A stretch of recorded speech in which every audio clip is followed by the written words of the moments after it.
어, 이 역대기 저자는 이 남유다의 이 역사를 중점으로 쓴 사람들이에요.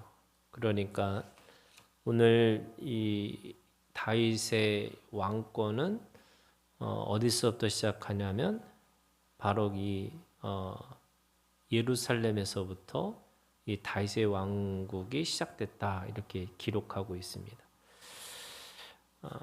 이 열왕기 사무엘 사무엘 하 또는 이 열왕기 상을 읽어보면 다윗은 바로 왕이 된 게 아니잖아요. 처음에는 이 헤브론에서 7년 동안 자신의 이 유다의 족속의 그 지지를 받아서 왕 노릇을 하다가 그 7년이 지나서 온 이스라엘의 왕이 되어집니다. 근데 오늘 이 역사는 어디서부터 시작하느냐? 그 헤브론에서 7년을 과감하게 생략을 하고 지금 이스라엘 왕으로 등극하는 것부터 시작하는 거예요.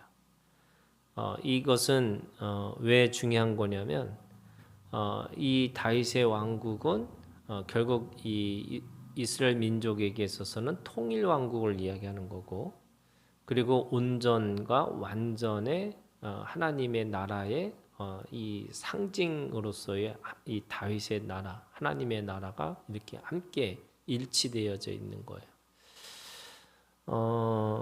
그런 의미에서 2절에 있는 말씀에 지금 하나님이 이 다윗에게 주신 두 가지 약속이 있어요. 첫 번째는 2절에 있는 말씀에 보면 왕의 하나님 여호와께서도 왕에게 말씀하시기를, 첫 번째요, 네가 내 백성 이스라엘의 목자가 되며, 두 번째는 내 백성 이스라엘의 주권자가 되리라.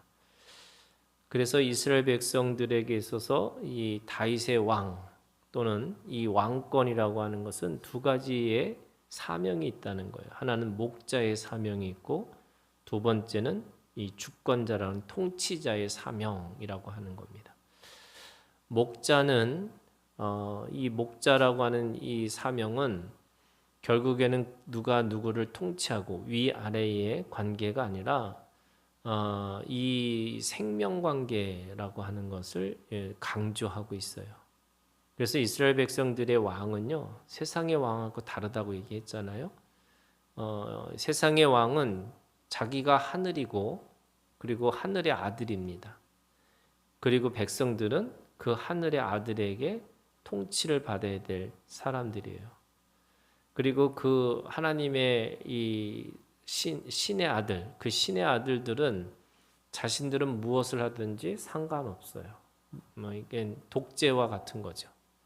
그런데 이스라엘의 왕은 하나님으로부터 부여받은 통치권이에요. 근데 그것이 뭐냐면 목자라는 거예요. 이 목자의 관계라는 것을 알고 있으라는 거예요. 그럼 목자가 뭐냐? 이 요한복음 10장에 있는 말씀에 보면 그 목자와 양의 관계를 설명하고 있습니다. 목자는 그 양의 이름을 알아요. 그리고 목자는 그 양을 불러요.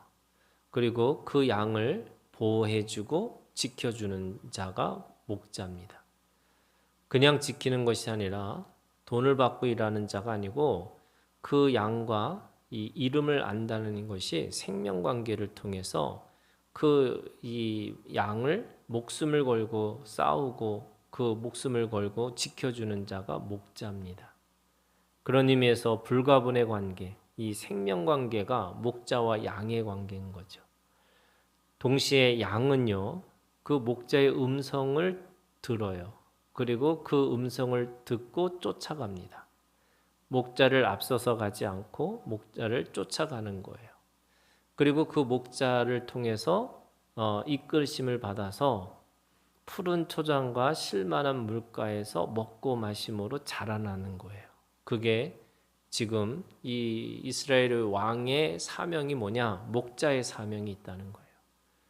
그래서 이 단순하게 통치하고 통치를 받는 그런 관계가 아니라 함께 생명의 관계를 통해서 함께 성장하고 성숙해지는 관계라고 이야기를 하고 있는 겁니다. 그러면서 동시에 통치자죠. 근데 이 통치도 그냥 통치가 아니에요. 자기 임의대로 통치하는 것이 아니라 하나님이 주신 법을 가지고 통치하는 거예요. 그럼 하나님의 법이 뭡니까? 사랑이죠. 그러니까 세상의 임금은, 세상의 왕은 자기의 욕망을 따라서 통치를 하지만 이 이스라엘의 왕은 사랑으로 율법을 가지고 이스라엘 백성들을 통치하는 자. 그러니까 뭐예요? 섬기는 자예요. 그래서 이스라엘의 왕은 철저하게 섬깁니다. 함부로 자신의 뜻이 어긋났다고 해서 함부로 하지 않습니다. 왜? 그 법이 있기 때문에 그래요. 남의 땅을 절대로 힘이 있다고 해서 뺏지를 못합니다. 왜요?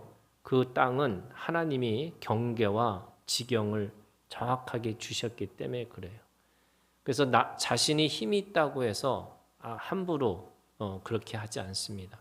그러니까 오늘 네가 내 백성의 이스라엘의 목자가 되고 내 백성 이스라엘의 주권자가 되리라. 이 말씀은 그 생명관계를 통해서 사랑으로 섬기는 자의 모습으로 살아라 이렇게 얘기하시는 거죠.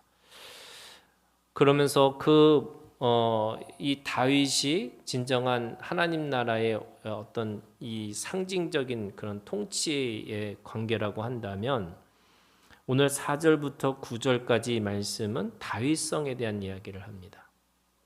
이 다윗성이 뭐냐면 바로 예루살렘이죠.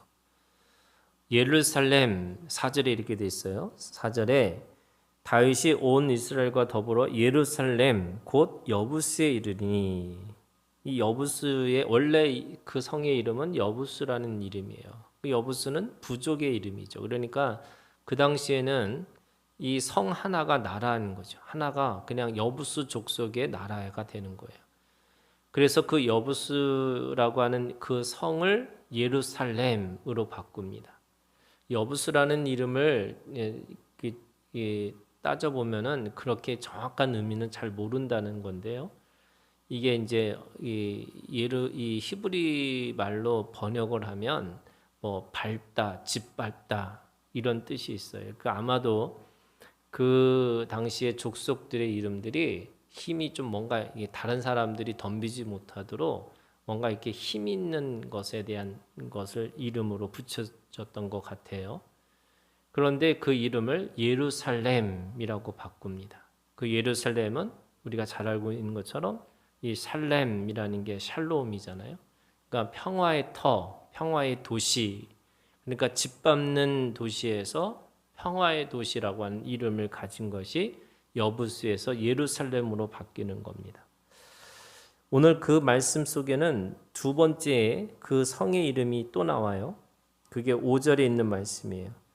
여부스 원주민이 다윗에게 이르기를 네가 이리로 들어오지 못하리라 하나 다윗이 시온 산 성을 빼앗았으니 이는 다윗성이더라. 이 두 번째는 시온산이라는 거예요. 이 시온이라는 말도 사실은 정확한 어원을 몰라요. 그냥 어떻게 보면 미지의 땅, 미지의 공간 뭐 이런 거지만 정확한 이 신앙의 이름으로 얘기하면 거기에 하나님의 영광과 하나님의 임재가 임하시는 곳, 그게 시온이라는 뜻의 의미가 있죠. 그러니까 이 이방 민족이 살았던 그 땅을 평화의 도시로 만드는 방식이 뭐냐? 바로 그것이 이 하나님의 영광과 하나님의 임재가 임하시는 곳이라고 얘기하는 거죠. 그래서 여부스가 예루살렘으로 바뀌는 거고 그 예루살렘이라는 의미는 바로 시온 산성이라고 하는 이름이 있는 거고 그 다음에 세 번째 이름이 뭐냐면 다윗성이에요. 이 다윗성이라는 말은 다윗이 그것을 정복해 가지고 차지했다라는 말도 있지만 이 다윗성은 언약의 성인 거죠. 그래서 예루살렘은 하나님의 언약이 있는 곳이에요. 그것이 뭐냐면 바로 2절에 있는 말씀, 목자가 되고 구속자가 될 것이다. 이렇게 얘기하는 겁니다. 원래 이스라엘의 이 수도는요, 헤브론이었어요. 그런데 그 헤브론에서 지금 예루살렘으로 바뀝니다. 그 바뀌는 이 과정이 뭐냐면 바로 이스라엘 전체를 아울릴 수 있는 중심이 바로 예루살렘이 됐다 이렇게 얘기하는 거예요. 헤브론은 남쪽에 치우쳐 있었거든요.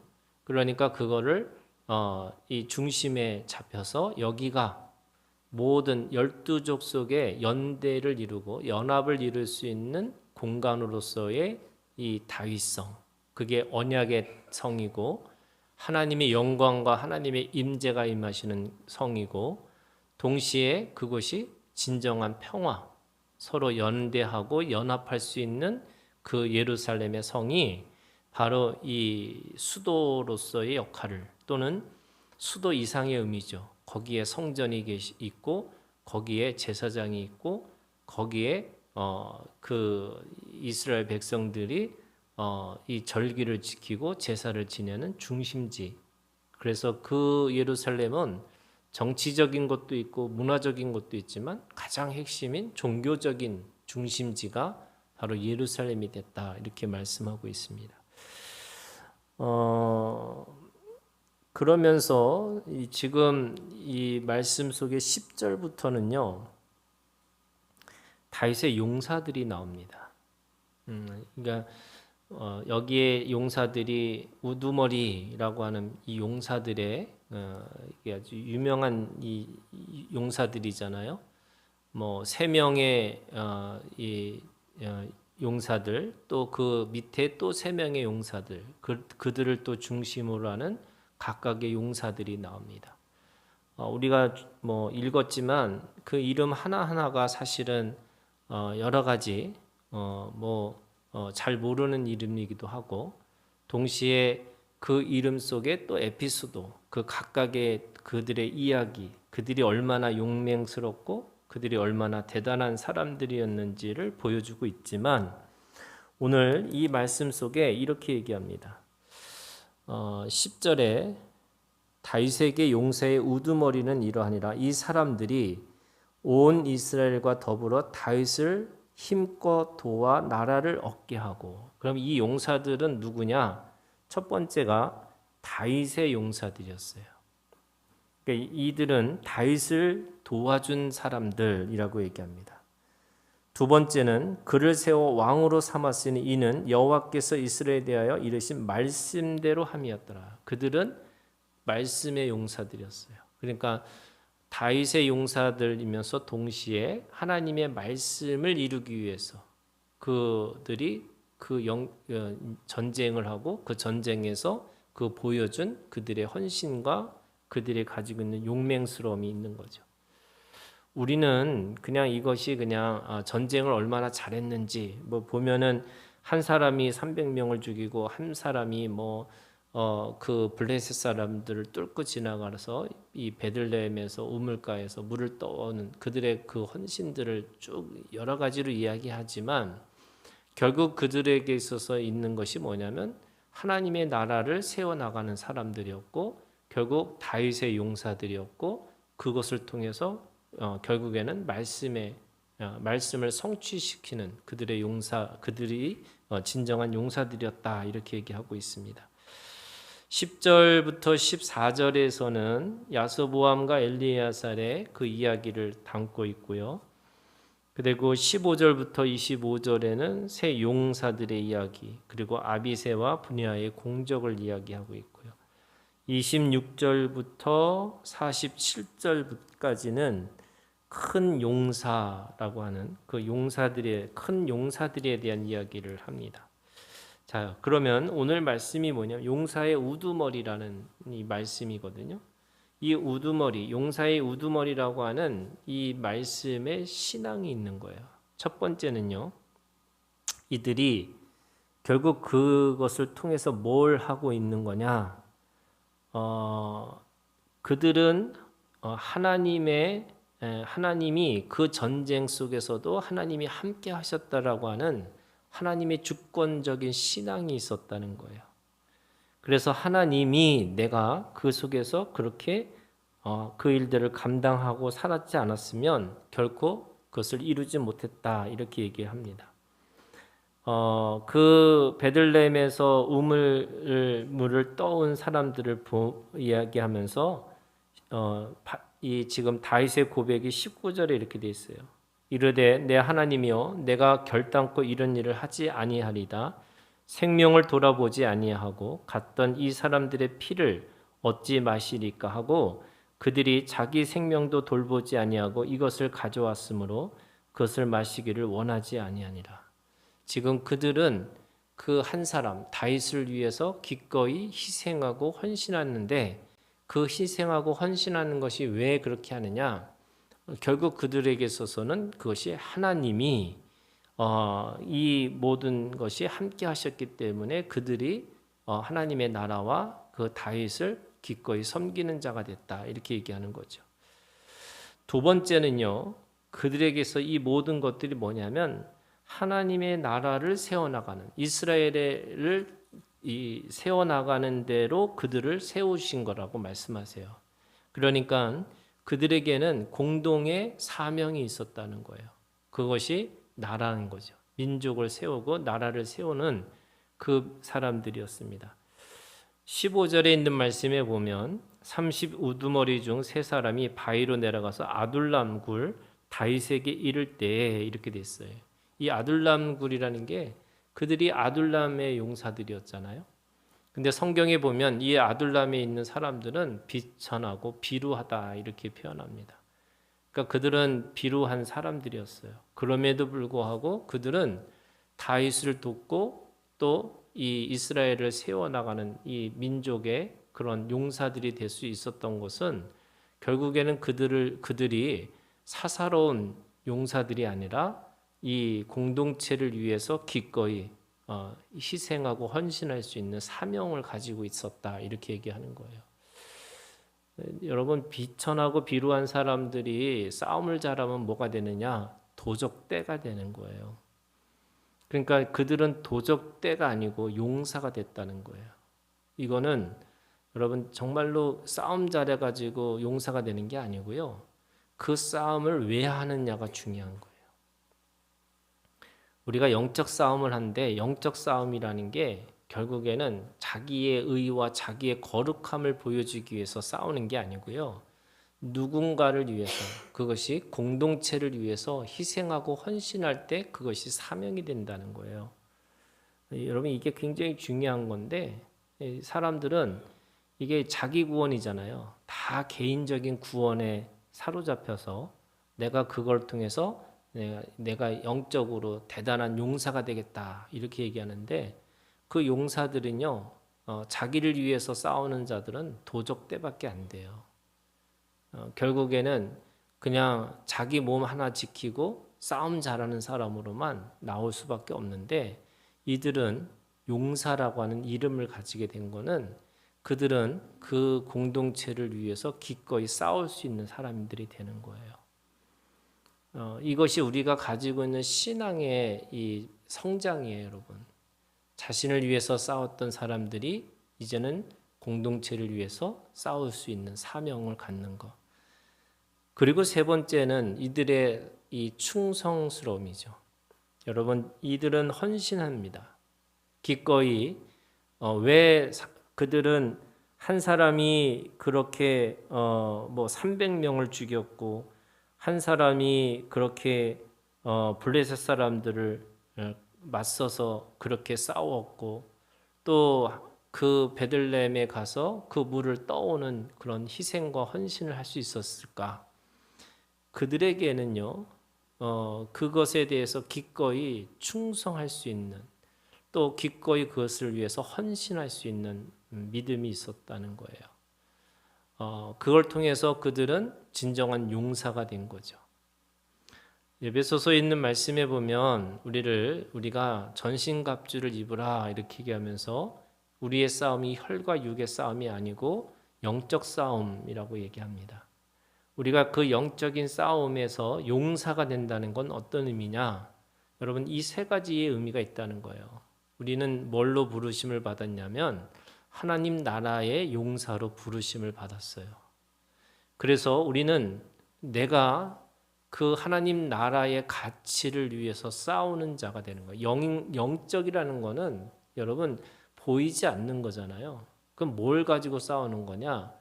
우리는 어린 양의 이 사랑을 가지고 우리에게 주신 그 말씀의 검을 가지고 싸우는 자인데 결국에는 그걸 통해서 우리가 하나님의 나라를 세워나가는 일을 해야 되는 거죠. 그렇게 하기 위해서는 전신갑주라는 게 뭐냐?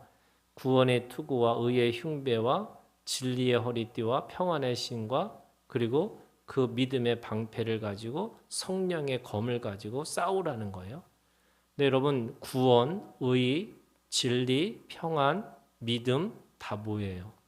그게 우리가 하나님 앞에서 얼마나 그 가지고 있는 그 하나님의 구원하심을 내가 믿느냐라는 내가 얼마나 하나님을 신뢰하고 있느냐 이게 우리에게 진정한 그 모든 이 싸움의 그 자신을 보호하고 하나님 그 세상의 가치들과 싸우는 무기가 될 수 있다 이렇게 말씀하고 있는 겁니다. 그러면 그걸 통해서 뭐 하는 거예요? 그거를 내가 얼마나 대단한 용사라는 걸 보여주는 게 아니고 그걸 통해서 하나님의 가치를 통해서 하나님의 나라의 영향력을 가지고 살으라는 거예요. 그게 영적 싸움이에요.